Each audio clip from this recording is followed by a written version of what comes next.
سيدان حجي في عرفة دوبا جرتو تأمال فادا تدراتي أكما نمني شفتينو قد في دكان ديرا في دلا نمني مسلمة هيبيخو أكا نمني مسلماتكو أولاغاشن قباتشو قبا أولاغاشن تن نمني مسلمة رتجام تدرا أشهد أن لا إله إلا الله وأشهد أن محمد رسول الله تك صلاة شنن صومنا زكاة حجي تني dirqama gartee ulaagaa muslimaa nama dandeettii qabu kafayyaa qabu karaan inni deemu nagee isaaf ta'u kaif dirqee liqiin fudhanne dhalaa yoo taates nama gartee nama isii goosisu qabaachuu rabbiin walillaahi ala nnaasi hijjul beyti man istaxaa'a yeroo ji'u dandeettiin dhiiraa fi dhalattiis waa qabeenyaaf fayyaa qabeenyaaf karaan nagee ta'u waa cufa keessatti walqixa yoo dhalaa taate ammoo namni isii deemee karaa dheeraa kana isii goosisu wajjin jiraachuu.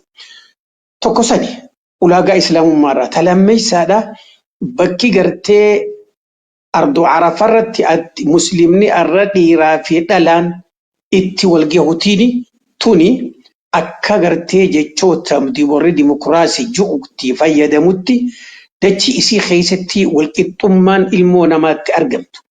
Kamootiin nugusa warri ifinjuu qabaataa dhabaan warri angoo qabu cuftinu huccuu takka uffatee deemu. Kamiskiinni humaan qabnee sochuma takkitti san uffatee deemu dirree isii keessatti walqixxummaan ilmoo namaa itti argamtu jechuudha dirreen Arafaatun takka.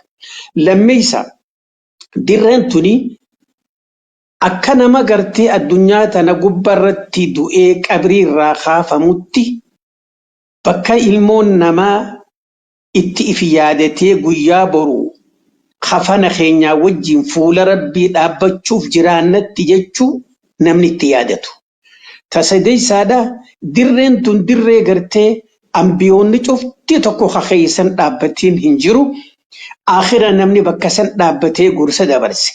Yeroo tikiloojiin hin jirre keessatti dhagaa gubbaa amma jabalur rahmaa kan jaan kuba kan namni keenya gubbaa ol deemee ifrakku kana gaara kana jalatti ergamaan rabbii gaala gubbaa dhaabbatee guyyaa rabbiin ayyawma akmaltu lakum diinakum wa atmamtu alaykum ni'mati wa raditu lakum al-islam diinaaju guyyaa sani nabiin keenya alayhi salatu wassalaam guyyaa achitti hajjii godhe booda hajjiin inni godhes takkuma hajjii tana booda guyyaa 82 ol hin jiraanne nabiin keenya eega asirraa madiinaa deebi'an hajjii muharram safar rabi'al awwal keessa addunyaarraa deeman. Tanaafuu bakka tanatti sadeessa wanni bakka tanatti godhamuuf muslimni asitti wal gahuun hawaasummaa keessa jira. Laal ganda keessa yeroo jirru salaata shanan kana keessatti oduu ibaadaa ta'u hawaasni muslima ta'e tokko torbaani guyyattis wal quba qabaachuu guyyaa kam salaata shanan. Talammeessaa torbaanitti wal quba qabaachuu guyyaa jummaati. Ta'amataa namuu bakka jiru wal quba qabaachuu guyyaa iida fitriiti. Namni muslima ta'e cufi addunyaa tanarra bakkitti wal arku dirree Arafaati.